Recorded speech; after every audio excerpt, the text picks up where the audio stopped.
So my name is Melissa. I moved up to Vermont in '97 in the middle of a snowstorm in an heavy cattle trailer to go farm in Holland, Vermont.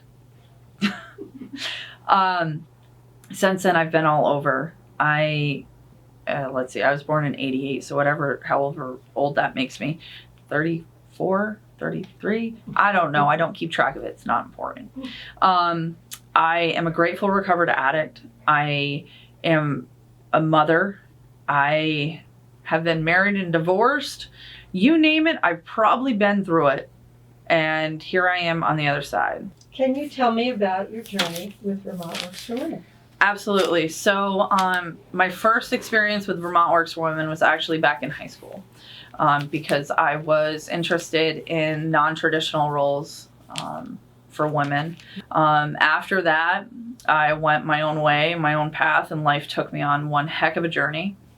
And then I received an email one afternoon. I opened it and it said about a gathering that was happening in South Burlington. I was waitressing at the time and bartending and barely making gas. I was doing really well in it, and then the slow season hit, and I was trying to figure out, what am I going to do?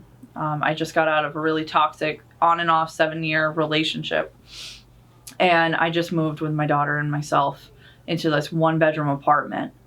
And so I was brand new, trying to figure out how to live again and how to manage. I had experience in the trades before, but in a different area than I am now. So I decided I'd get dressed up, get appropriate, and I drive. I got there, met Danielle from VWW 300, and I also met Missy, and she was with Vermont Works For Women. They had a little get together afterwards, and I decided to take them up on the offer and go and sit and talk and see what's going on. I had no clue what I was getting into. I just knew that I needed to be at that meeting. There was something there that was gonna change my life. And I drove home that night, and I thought about, Danielle talking about how there's, jobs there paying good wages. And I thought about it. The next day I woke up and decided I needed to do something different. If I kept staying on the same path, I would be no further ahead, if anything, behind. And I wanted to provide a better life for my daughter than I had in the past. So I called up Danielle. She said she has a job, but it's in Poultney, Vermont. And I, being a single mom, I'm like, what am I going to do? So I knew I could find resources. I had, family that'll help me out with my daughter. But in order for me, mind you, I'm behind on bills because I'm not making ends meet at all whatsoever. And so I don't have anything to start up with. I don't have winter gear that I'm going to need to be outside in order to do the job. I don't have the gas money to drive down to Poultney. I don't have the gas money to drive down and back to Poultney, and I definitely don't have the money to pay for a room to stay down there.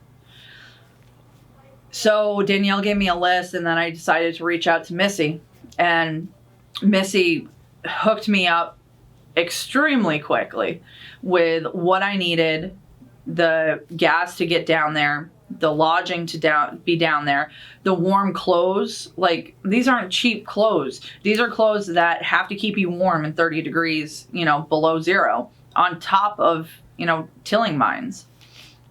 So there was no way I would be able to afford that at all whatsoever where I was.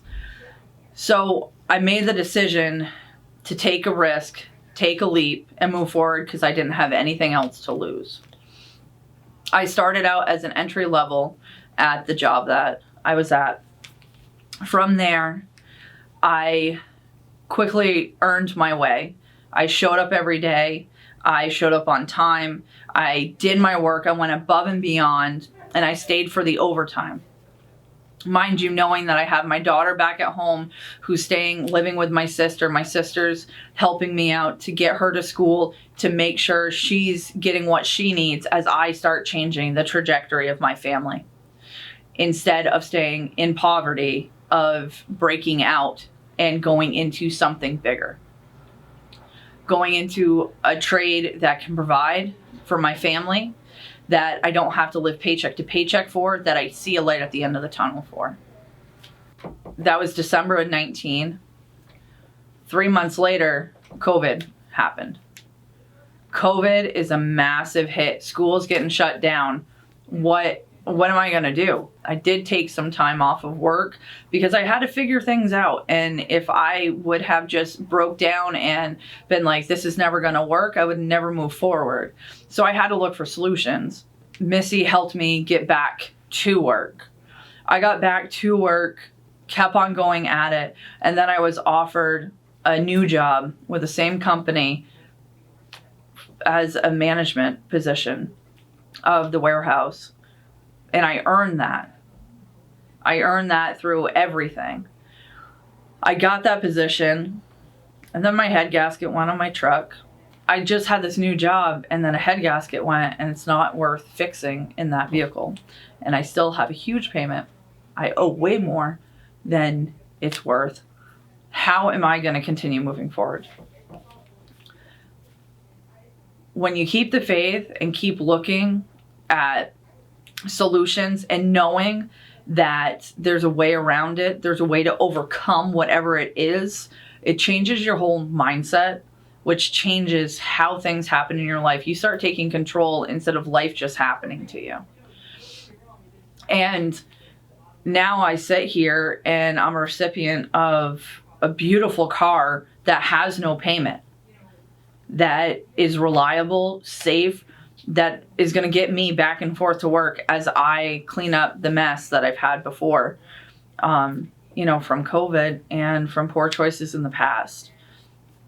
And if anything has taught me, it's your mindset is where it's at and what you do with it. If you keep on looking at the dark side, you're going to see nothing but dark, and you're not even going to see that candle that's lit.